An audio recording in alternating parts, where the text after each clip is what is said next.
Hello and welcome to Footnotes, the Cicerone podcast, a podcast to inspire you about outdoor travel and activities in the UK and across the world. I'm Hannah. And I'm Amy. And thanks for joining us for our latest episode. In this episode, we want to focus on accessibility and inclusion in the outdoors by talking to Martha Wood, a representative from Bendrigg Trust. Bendrigg Trust is a residential activity centre specialising in high-quality courses for disabled and disadvantaged people of any age or ability. Based at Old Hutton, near Kendal, the centre is easily accessible from the M6 motorway and the West Coast Main Line, and is an ideal location to explore both the Yorkshire Dales and the Lake District. By offering residentials and day trips, Bendrigg Trust aims to promote inclusion, encourage independence, and build self-confidence through the safe provision of adventurous activities. One of the things we really value at Cicerone is our ability to access the outdoors and all the benefits of that, and we really believe that everybody should be able to access the outdoors. As part of Cicerone's 50th year celebrations in 2019, we raised over £10,000 for the Bendrigg Trust and have continued to support the Trust as much as we can ever since. For this episode, we are joined by Martha Wood from Bendrigg Trust to talk about what services and experiences the Trust offers, the benefits of a trip to Bendrigg Trust, and the importance of inclusion and accessibility in the outdoors. Welcome, Martha. So to begin with, Martha, could you just tell us a little bit about what Bendrigg Trust does and what sort of services and activities you provide? Yeah, no problem. So as Amy said, we're a charity, a specialist outdoor centre based just on the outskirts of Kendal, and we provide mainly activity residential courses. So we have groups from schools and charities that come to us and access lots of outdoor adventure activities. So that can be adults, families, children, people of all ages with disabilities, along with their peers and carers and things as well. So we also then offer activities to local groups. So our facilities such as our climbing wall, we have a climbing club for local people. We have a sensory room that we open up for people who can book to come on a Monday and just enjoy the sensory room in there with all the different accessible gadgets and bubble tubes and lights and music. And it's a really either calming atmosphere or it can be a party atmosphere depending on how they set it to. But we've had a lot of mums and tots accessing that, as well as some people from local groups like Len and Cheshire and other people accessing it with their disabled children. We also have a community playing field, which has a wheelchair swing and roundabout and some musical instrument features throughout the ground. So that's open to access for local families. And we also provide consultancy and training for people in either in the outdoor education field or from businesses and things as well. So we want to really share our knowledge and expertise and work towards our kind of wider mission of building a more inclusive world. So we do specific courses around climbing, posture support, and then also general disability awareness courses as well.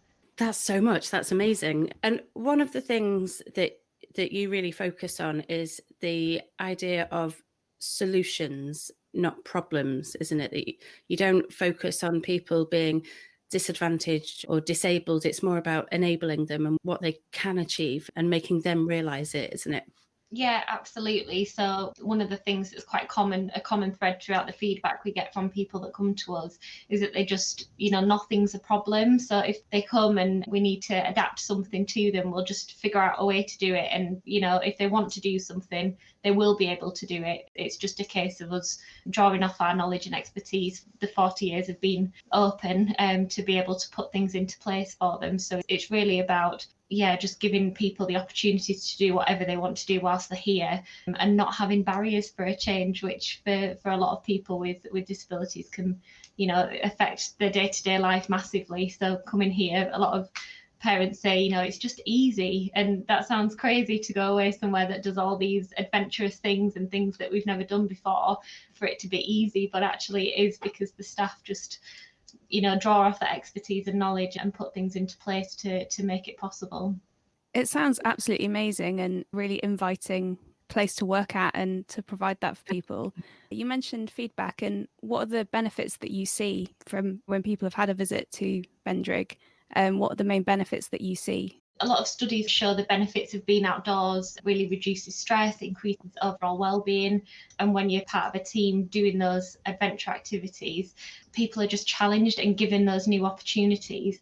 And when they overcome those challenges, or even if they don't, they might have tried something and it's not worked, but actually they have another opportunity to do something again the next day, or they've got a friend there to support them. And it's all just really big opportunities for learning. And, those benefits are true for everybody, but the impact, especially for people with disabilities, is often much greater and means a lot more because access to these experiences are much fewer and far between. A lot of people who have disabilities and their families can often be told, you can't do this, or I'm sorry, this isn't accessible to you. And there's a lot of barriers to accessing things in day-to-day life, let alone these kind of adventurous activities and getting outdoors. And that's not just physical barriers either. It can be for people with hidden disabilities, feeling very judged when they go out into the public. One of our families that come to us regularly just described Bendrigg is the start of a chain reaction. And so they come here because it feels safe, everything's adapted, everybody's very understanding, and everything's a lot easier for them to take part in. And they come here to build their confidence in a safe place so that when they then go back home, they feel more confident to try other services or join a support group or meet up with another family that they've met whilst they've been here and just have that connection. So that's kind of the aim really of Bendrigg. It's not just for people to come away on this one-time experience and have a great time and go home. It's much more than that. It's giving them the tools to be able to do more when they're back at home as well. There's a quote that really stands with me from a school that came at the beginning of last year, and one of the little boys said, "My confidence is growing like a snowball rolling down a hill." And that just is the perfect metaphor really, because it just keeps going and keeps going, doesn't it? And it's not just the children either, is it? It's the parents, it's the siblings, it's the teachers, the volunteers that are here, everybody that gets to see that and experience it can really relate to that. So yeah, it's just so important. I think we shared one of your videos from last year about a group that came to visit the Bendrigg Trust, and it nearly brought tears to my eyes. Some of the statements that they came out with at the end of their trip, it's just so incredibly touching how they feel at the end of that experience and how they really will take that with them through the rest of their lives. And I imagine it has an impact on you as a member of staff, Martha, and you also have volunteers as well, don't you, at Bendrigg? Yeah, absolutely. And the volunteers, I guess, is a big part of Bendrigg. That's kind of where our roots stemmed from, really, is having volunteers working alongside disabled people and just changing their perceptions as well as the perception of the people that were actually doing these activities. And it can have a huge effect. I did it when I first started working here. I went out and worked alongside a couple of groups for the week, helping the tutors. Because when you're in the office, you're not involved in it as much, you do get to see and you hear the feedback and chat to people at lunch and things. But it's amazing to go out and actually experience it alongside people and see the changes just in a weekend is massive, and hear from the families of what it's meant to them. Yeah, it's great, and it's opened my eyes. My brother has a physical disability, and so my experience of disability has been very heavily towards the physical side of it. And I've always been very understanding and caring towards other people. So I'm, not one to judge at all if I'm out in public. But I just think being alongside that all the time and learning about it more, you understand it so much more. And it's that education, I think, that helps then for it to be integrated into the rest of the world, isn't it? It's really important. Yeah, exactly. I think that's so important, and it's really moving to hear you talk about all of the benefits that you see in people at Bendrigg. So Bendrigg Trust has obviously developed and changed over its 30-year history, but what are the biggest developments from recent years? I guess the most recent development has been our accessible walkway. So we were actually situated at the top of a hill, and our grounds kind of spreads out through down to the bottom of the hill as well. And we had quite a steep path that was from one end to the other. And last year we grateful to receive some funding to be able to have a longer kind of more gradual gradient path going down the hill, which is tarmac. So it's great for visitors who are wheelchair users, and it just means that they're more able to get around the site independently. So it just, we really want to enable people to be able to get from A to B on their own, as you or I would. So it's just opened up a whole new area of the site to them, which is just brilliant to see. And then I guess our biggest development was the Acorn House accommodation development. We still call it new. It was in 2017. It's still looking very shiny and new to us. So I wanted to mention it, but it was built as an all-purpose building to meet the needs of our visitors with very complex physical disabilities. So it has all the kind of mod cons that you might expect, things like ceiling mounted hoists, very wide corridors, automatic doors and lighting. We have acoustic panels and a big area for people to move around. All the bathrooms and everything are fully kitted out. So it's been a fantastic development for the site of Bendrigg. And since that's happened, the feedback's just been wonderful from it. It's a beautiful building, and the main lounge area looks out over onto the woodland, so it feels very much like you're in a tree house. It's absolutely beautiful, and people just really enjoy staying in there. So that's been a fantastic addition to the site, and just means that we can have more people coming and staying with more complex needs, and things, again, are just a bit easier for them whilst they're here.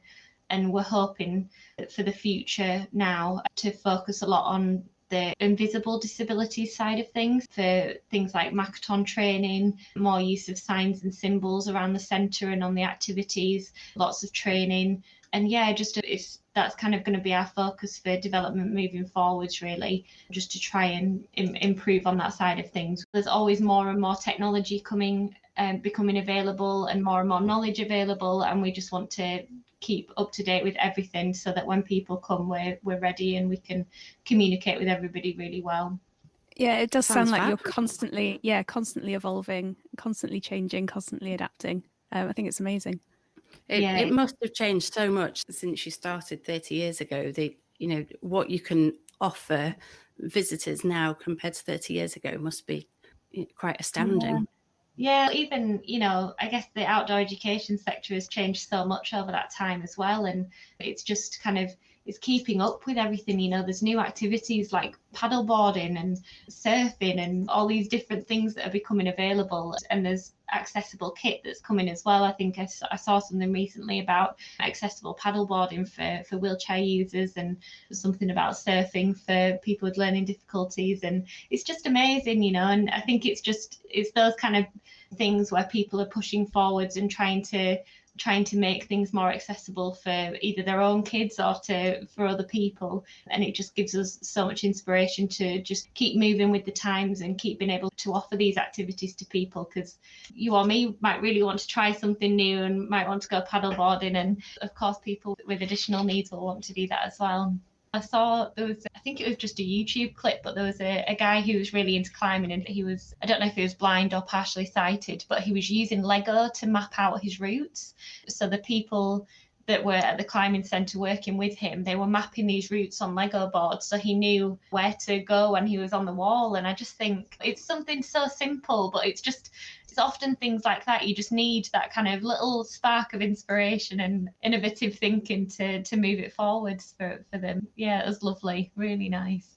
I think there's something about people having limits, either set on them by other people or setting limits for themselves. And there really is no end to what you can achieve if you aren't prepared to accept those limits. Yeah, absolutely. That's what we're all about. You've just pulled it together in a nutshell there, Hannah. So if we talk about the current ongoing situation, have you had to adapt to COVID and all of those restrictions? And I guess, how are things at Bendrigg at the moment? Yeah, so I guess once the restrictions first came in, we weren't able to be open at all. So there's just been a couple of members of staff working behind the teams on, finances and fundraising and strategy and those kind of crucial tasks. And then we started working towards our Good to Go badge. So we've got that now. And once the restrictions lifted, we were able to open our grounds. So we were keeping in touch a lot with people, our visitors, to see how people were, to see what kinds of things we could do to help them and what it was that they most needed. And getting outside was the overwhelming response. They've been shielding for months on end, quite scared to go out. There's a lot of images on the news about public spaces being really crowded once people could go out again. And so for people with disabilities who were perhaps very vulnerable, the thought of going out to those public spaces was really scary. It's been really difficult, and yeah, there was a lot of phone calls where I just had tissues at the end of it because it was just, you know, really hard to hear how difficult it was for people. So we knew that even though we weren't able to do kind of regular residential trips, we needed to do something to help. So we opened our grounds up, and we've got 15-acre grounds here at Bendrigg with a woodland, and it's fully accessible. There's the aiming high field, playing field at the bottom, and lots of musical instruments and different bits and bobs around the grounds for people. So we just opened that up free of charge so that families could literally just come for a couple of hours and get some outdoor space, just breathing space really, out of the same four walls, and just let the kids kind of run wild and be independent for a change, and they're not restricted by all these things. And I guess a lot of the time with disability, you do think about the physical side of it, but actually there's so many children with learning difficulties and autism and things, that for somebody to be told with a severe learning difficulty that they can't go anywhere and try to explain the current situation that's going on, it's so hard for them. And once restrictions started to ease, they were maybe just getting used to that idea. So then to be able to go out again, it was still really scary for them. So for some people who had been to Bendrigg before, knowing that they could come here, it's a bit of a safety net, isn't it? It's a safe place. They've been here. They know that it's safe. They know they're going to be the only ones here. And the feedback, just, you know, for people coming 2 hours out of home just to walk around the woods, yeah, it was overwhelming really.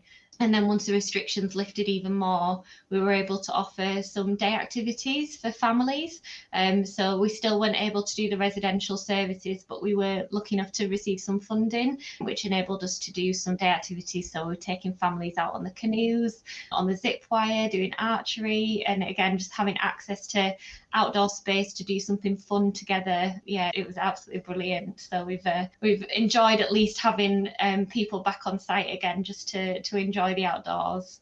And at the end of the year as well, at the end of last year, we were able to do a Winter Wonderland event. So it was the first one that we've ever done. We've never had a Christmas event here at Bendrigg, and we organised a trail through the woodland with different festive markers, with nutcrackers and snowmen and penguins and all sorts, all dotted around the grounds, and people could come with their families and just enjoy a walk around the woodlands and see our happy Bendrigg elves around everywhere.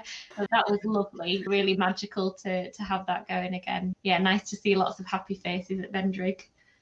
Last year and all the COVID time has been just so incredibly difficult for everybody. If you have got additional needs or other restrictions or limitations in your circumstances, it must be more important than ever to be able to access safe spaces that you can enjoy. So just, yeah, congratulations on being able to adapt and change and provide something, even if you can't do the whole shebang. You know, being able to just have some families use that space must have been really important for them. And I'm sure they were really grateful that they could access that. Yeah, absolutely. It's so important. And I think we're planning to hopefully do that again as these restrictions start to ease. I think it's going to be a similar situation. You know, we might not be able to do residentials for a little while. We're hoping that we'll be able to before the end of this year. We're really keeping everything crossed. But yeah, we're hoping that once the restrictions ease, we'll open our grounds again. We'll apply for more funding to do the day activities, and it just gives people some respite. And like you say, it's not the full thing, but it's at the moment it's what people really need, and the impact is just as big, if not bigger, because people have been stuck inside for such a long time. And really, you did so well to open at all last year. It's great. We're doing great things. Even I was chatting to Nick at the end of last year, and he's just been amazing throughout all of this. The principal, Nick, he's been great, and it's just so great to have somebody like that kind of at the helm of it, working so hard and just with the right kind of frame of mind for everything, because there's so many outdoor centres who have kind of mothballed through this and have had to let staff go and just really kind of shut everything down completely. And, you know, it was an option for us, but thankfully we have Nick there who wants to fight to retain all of that expertise and to do things, to be here for our visitors, because they need us, you know, they need us now more than ever. So even if it's like opening the grounds, like I said, it's so important. I think as well, that's one of the reasons why Cicerone felt such a kinship with Bendrigg and wanted to support the Bendrigg Trust, because they're both small companies run by passionate people, and we all completely believe in what we do, and that comes across really clearly with you, that how passionate you are to do what you do. And I think that's probably one of the reasons why it feels so natural for Cicerone to be helping Bendrigg Trust with as much as we possibly can. Yeah.